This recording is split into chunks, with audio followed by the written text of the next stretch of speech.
Welcome back to Coin Shop Confessionals, the only show on the internet where a grown man has to explain to other grown adults why basic economics is not a choose-your-own-adventure book. But first, a word from our sponsors. God, I need help. Today's video is brought to you by Wishful Thinking. Order by phone, text, or internet, and we'll bring the delusion straight to you. The moment you open the box, that warm aroma of "I know what I have" hits you right in the face.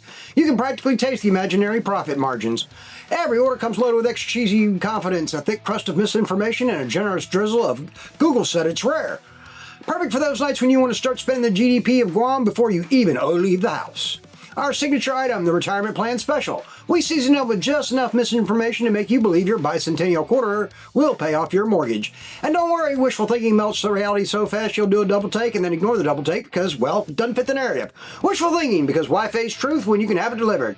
And you can upgrade to 100% no money back guarantee. Another questionable creation from Zero Consequences, LLC. Now listen. I need to ask you guys something. Not as a dealer, not as a content creator, not as a businessman. I am asking you this as a fellow human being who is genuinely concerned for your cognitive safety. What in the unholy sugar-frosted batshit Wonka factory hell makes you guys think you can negotiate commodity prices? Because I swear, some of y'all walk in my shop with the same energy as someone who would storm into a gas station and demand to speak with a manager of OPEC.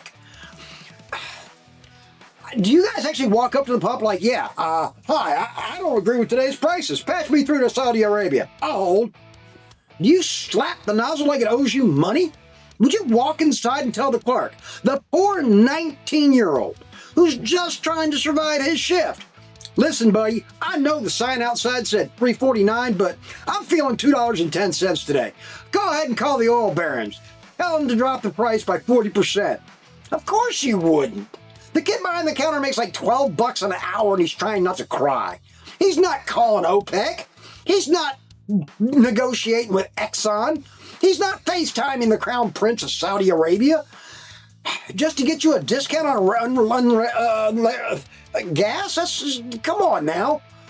I mean, this poor kid is just praying you leave so they can go back to stocking the beef jerky before he loses his job. But you guys walk into a coin shop and suddenly you transform into the bargain hunting warlord with the confidence of a man who thinks he can personally influence the Chicago Mercantile Exchange. You walk in like, "Hey Ken, can you call the Comex real quick? Tell them I want silver at a discount today." "Yeah, sure. Let me just whip out my phone like I'm going to order up call the global commodities market like I'm ordering a pizza or something. I don't have Janet yelling on speed dial. What are you, crazy? I can't call the Federal Reserve to negotiate your purchase for a single silver eagle like you're the Sultan of Brunei and this is some sort of a diplomatic negotiation. I don't have a red phone to the Comex. I don't have a hotline to the Illuminati's bullion department. All right? I'm not ringing up Jerome Powell talking about, "Hey, Jog, listen. My guy here wants spot -4. Can you tank the global economy real quick?" "Yeah, I'll wait." You absolute walnut. I'm just a dude in a shop trying to keep the lights on while you demand retail for your stuff, wholesale for mine, and you're trying to speed run hypocrisy or something? Let me explain something. And apparently it needs to be said out loud. I don't control the market. I don't influence the market. I don't even get to participate in the market. I live in the same economic hellscape as you.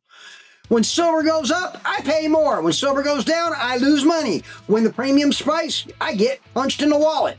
When shipping goes up, I get punched again. And if the refinery decides to raise their fees, guess what? That's right, another punch.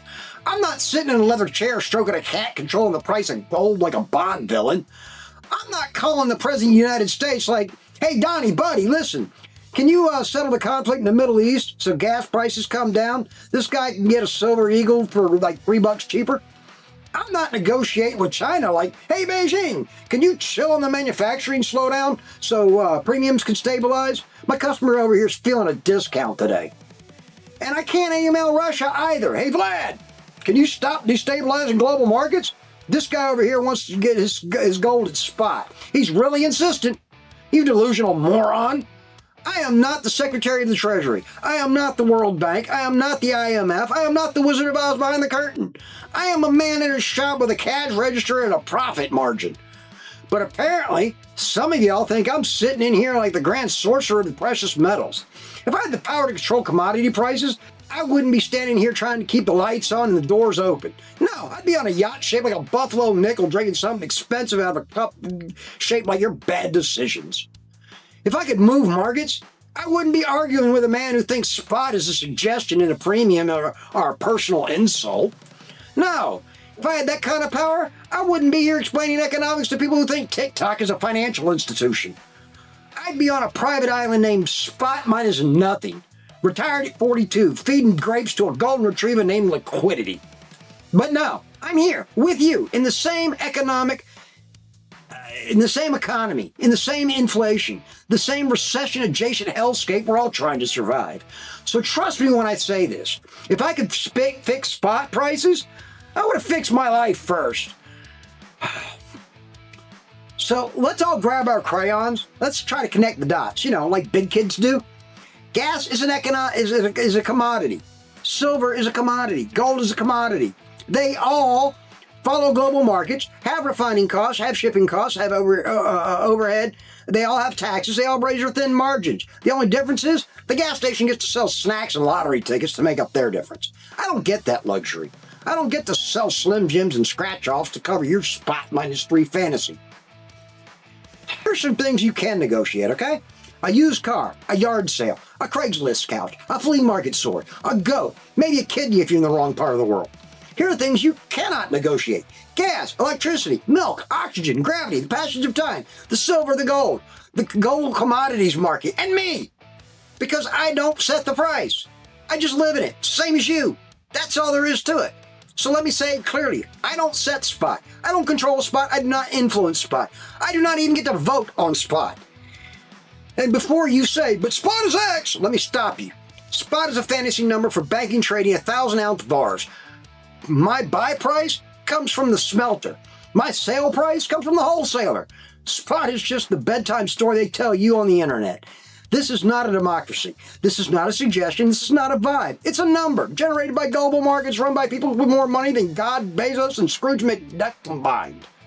I am not calling the Chicago Mercantile Exchange to negotiate your vibes. I'm not calling the London Bullion Market Association to tell them that you're feeling thrifty. And I'm not emailing the global markets to ask if they can help a brother out.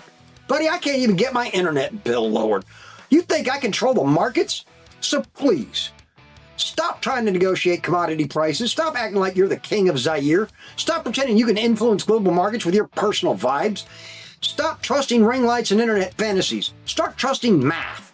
Because I promise you, the day you walk into my shop and try to negotiate spot like you're going to call OPEC, I'm not going to be mad. I'm not going to yell. I'm not even going to shame you. I'm just going to go ahead and shake my head, and I'm going to go ahead and stick you in my next video. Because, buddy, that's not how any of this stuff works.